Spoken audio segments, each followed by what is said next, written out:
BNP বা আওয়ামী লীগের লিডারের কাছে প্রশ্ন করবেন, ভাই বিএনপি শব্দের অর্থটা কি? এমনকি জিয়াউর রহমান সাহেবের আদর্শ কি ছিল, নীতি কি ছিল? বিশ্বাস করবেন বিএনপির অনেক নেতারা বলতে পারবে না যে জিয়াউর রহমানের আদর্শ কি ছিল। বিশ্বাস করেন আপনি? এমনকি আওয়ামী লীগের অনেক লিডারকে প্রশ্ন করবেন আওয়ামী লীগ শব্দের অর্থ কি? আওয়ামী লীগ শব্দটা কি আরবি, ফার্সি, না বাংলা, না ইংলিশ? বিশ্বাস করেন অনেক আওয়ামী লীগের লিডাররা আওয়ামী লীগ শব্দের অর্থ জানে না।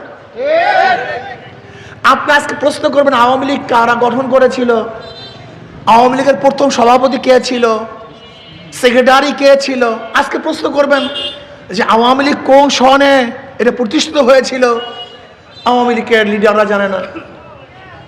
আপনি বিএনপির একজন লোকের কাছে প্রশ্ন করবেন, ভাই বিএনপি কবে সংগঠিত হয়েছিল, বিএনপি হওয়ার কারণটা কি ছিল, অনেকেই জানে না। তার মানে আসলে এরা রাজনীতি বলতে কি জিনিস তা জানিই না। এরা বোঝে লুটপাট, চাঁদাবাজি, দখলদারি, মাস্তানি, গুন্ডামি, এইটাই রাজনীতি মনে করে। আরে ভুল। এই গুন্ডামি মাস্তানি বন্ধ করার জন্য রাজনীতি সৃষ্টি হয়েছিল। কেন? এক জমানা যখন রাজনীতি ছিল না, দেশ ছিল না, তখন যার যা শক্তি ছিল সেই অনুযায়ী তারা জুলুম করত। ধরে নেন এখানে কোনো প্রশাসন নেই, কোনো নেতা নেই, ধরে নেন এক ব্যক্তির শক্তি বেশি, সে কি করবে? এই তুমি টাকা দাও, তোমার টাকা আমার নিতে হবে, বলার কেউ?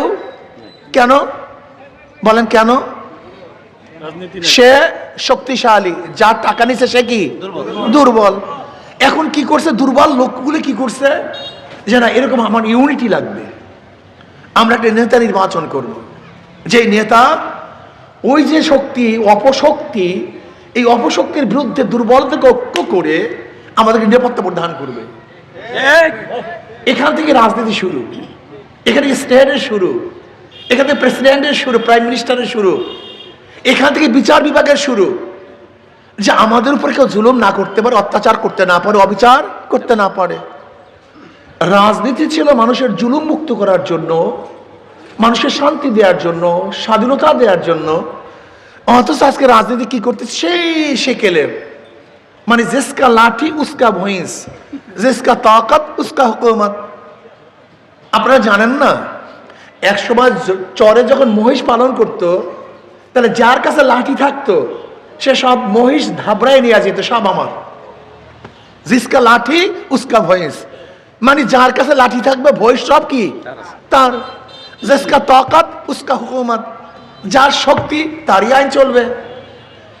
এর বিরুদ্ধে এর নাম ডিক্টেটরশিপ। এটার নাম কি? ডিক্টেটরশিপ, যাকে বলা হয় বাকশাল, পেশি শক্তি ব্যবহার করা।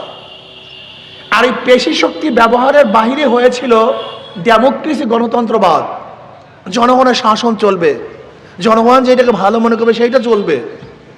কিন্তু আজকে যারা গণতন্ত্র বলি, আমি যে এইমাত্র সংক্ষিপ্ত বক্তব্য দিয়েছি, বলেন তো কি তারা গণতন্ত্র পালন করে? কেউ? এরা মিথ্যা কথা বলে, এরা কেউ ডেমোক্রেসি করে না। ডেমোক্রেসি মানে কি? ডেমো মানে জনগণ, কৃষি মানে আইন, জনগণের আইন। গণ মানে জনগণ, তন্ত্র মানে কি? আইন। রাজনীতি কেন হয়েছিল? যেমন এখানে হাজারো দোকানদার আছে যারা দুর্বল, যাদের বাড়ি এখানে না, বাড়ি অন্য জায়গায়। এখানের কোনো গুন্ডা যেন এই জনগণের উপরে কোনো ক্ষতি করতে না পারে, এর জন্য ছিল রাজনীতি। কিন্তু এখন রাজনীতি মানি হলো ওই রাজনীতিবিদরাই জনগণকে ক্ষতি করে, কারণ ওরা রাজনীতি করে না, ওরা ডাকাতি করে, ওরা গুন্ডামি করে, মাস্তানি করে। আমাদের স্লোগান এদের বিরুদ্ধে। আমরা কি চাই? আমাদের বক্তব্যটা কি? আমাদের বক্তব্য ভালো মতো বোঝার চেষ্টা করুন। এদেশে ব্রিটিশ বিরোধী আন্দোলন হয় নাই, আমরা ব্রিটিশ দেশে তারাই নেই। ব্রিটিশ হটাও আন্দোলনের সবচেয়ে বেশি জীবন দিয়েছিল কারা জানেন? এই আপনারা জানেন ব্রিটিশ হটাও আন্দোলনের সবচেয়ে বেশি জীবন দিয়েছিল কারা? শোনেন, ইন্ডিয়ান গেটের মধ্যে 93,000 মানুষের নাম লিস্টি করা আছে। কত হাজার? প্রায় 93,000-এর উপরে মানুষের নাম লিস্টি করা আছে। ব্রিটিশ হটাও আন্দোলনে কারা জীবন দিয়েছে? কত হাজার ভাই? 93,000-এর আশেপাশে। এর মধ্যে 63,000 ছিল মুসলমান। কত হাজার মারা গেছে? এর মধ্যে 93-এর মধ্যে 63,000 মুসলমান। মুসলমানের সংখ্যা বেশি ছিল। ভেবেছিলাম যদি ব্রিটিশ দূর হয়ে যায় মানুষ শান্তি পাবে, কিন্তু আমরা কি দেখলাম? ইন্ডিয়ান বা ভারতের সংখ্যাগরিষ্ঠ মানুষরা সংখ্যালঘুদের উপরে জুলুম অত্যাচার করে। আমার মুসলমানরা চিন্তা করছে আমাদের জন্য আলাদা ভূখণ্ডের প্রয়োজন।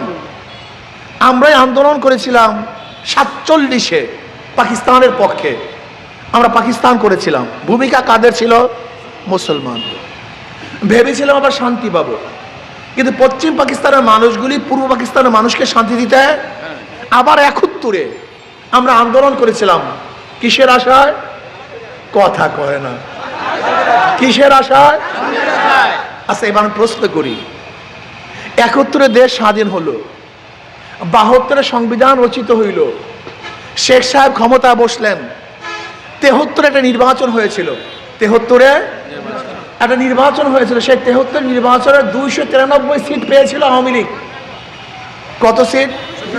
আপনি কি জানেন ওই সময় নির্বাচনে কিভাবে হয়েছিল? আওয়ামী লীগের লোকের কাছে প্রশ্ন করবেন, জানে না। ওই 293 সিট আওয়ামী লীগ জোরপূর্বক দখল করেছিল, কাউকে সেন্টারে যেতে দেয় নাই। এই যে মোস্তাক সাহেবের বাড়ি কোথায়? মোস্তাক সাহেবের বাড়ি হলো দাউদকান্দি, কুমিল্লা। সেই দাউদকান্দির ভোটের বাক্স সিনাইয়া হেলিকপ্টারে ঢাকায় নিয়ে এই মুস্তাক সাহেবকে পাশ করিয়েছিলেন এই শেখ সাহেব। কথাটা বুঝাতে পারি, ওই ভোট টাকাতে শুরু হয়ে গেছে। অথচ 71 স্বাধীন হয়েছিল আইয়ুব খান ভোটের মর্যাদা রক্ষা না করার কারণে। যেহেতু আওয়ামী লীগ এককভাবে 160-এর উপরে সিট পেয়েছিল নির্বাচনে, 70-এর নির্বাচনে, কি কথা ঠিক না? তারা উভয় দেশের পশ্চিম পাকিস্তান পূর্ব পাকিস্তানের শাসক হবে।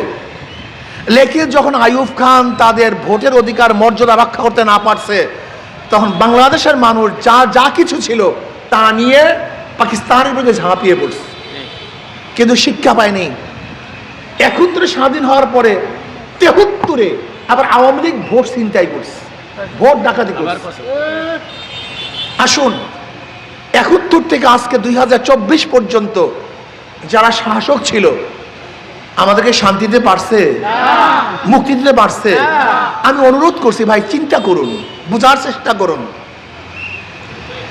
দেখেন, জিয়াউর রহমান সাহেবের প্রশংসা আমরা করি।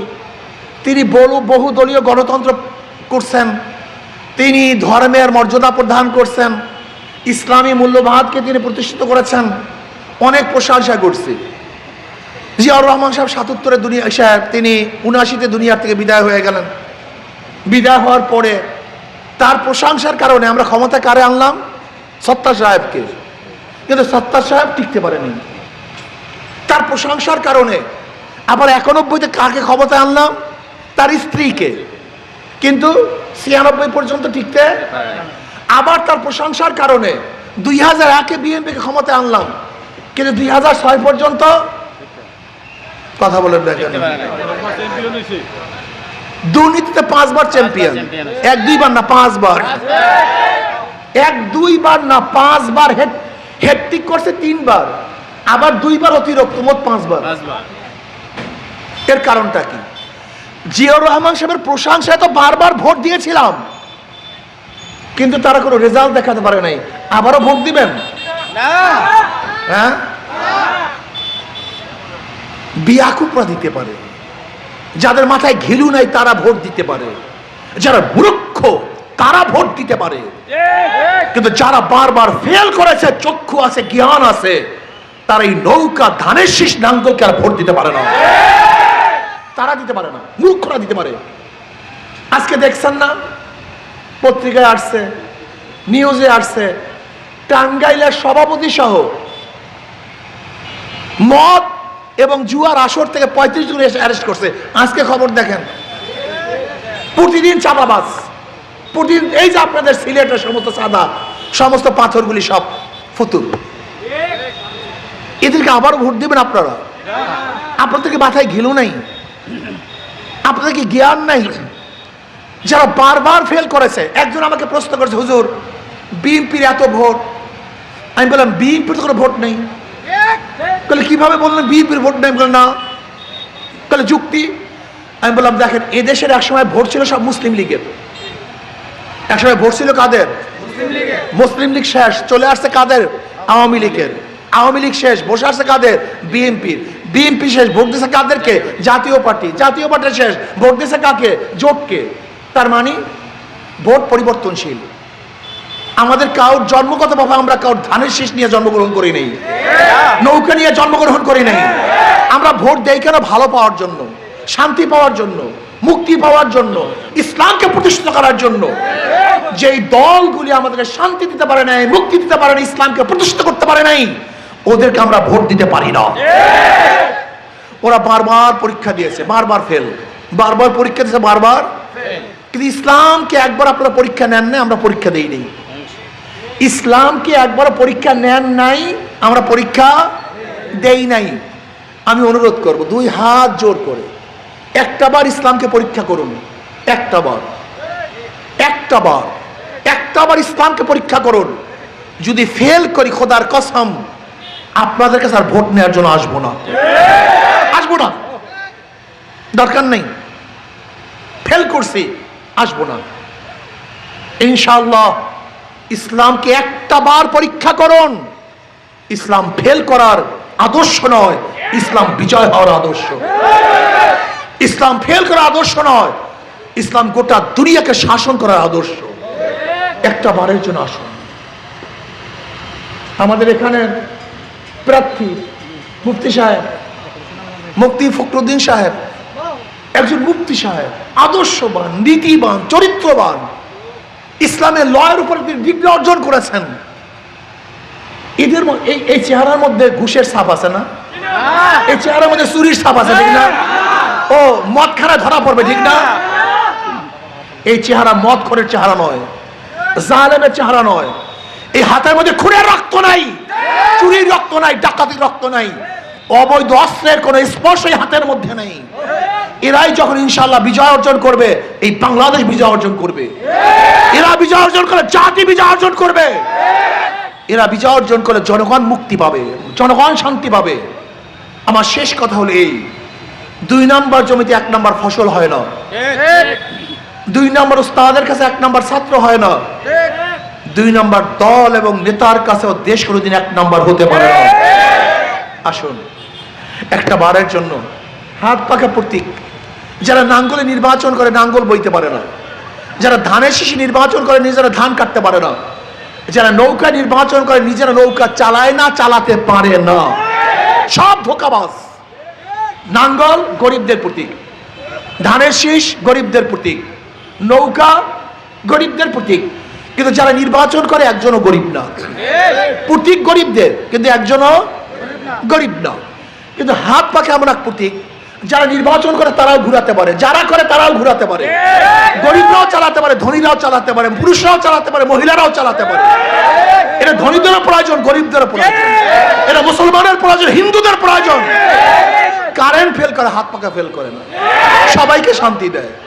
আমি বিশ্বাস করি যে হাত পাখা বিজয় হয়, তাহলে জাতি বিজয় হবে। কাজে আসুন একটা বারের জন্য পরীক্ষামূলকভাবে ইসলাম কি বিজয় করি। রাজি আছি না ভাই? চোরে শোনে না ধর্মের কাহিনী। ডাকাতরা কিন্তু আপনার বিরোধী হয়ে যাবে, চাঁদাবাজরা কিন্তু আপনাদের বিরোধী হয়ে যাবে, খুনিরা আপনাদের বিরোধী হয়ে যাবে। কিন্তু দুর্বলরা ঐক্য হন, বিরাট শক্তি হয়ে যাবে ইনশাআল্লাহ। আল্লাহ আমাকে আমাদের সবাইকে ঐক্যবদ্ধভাবে ইসলামের পক্ষে কাজ করার তৌফিক দান করেন।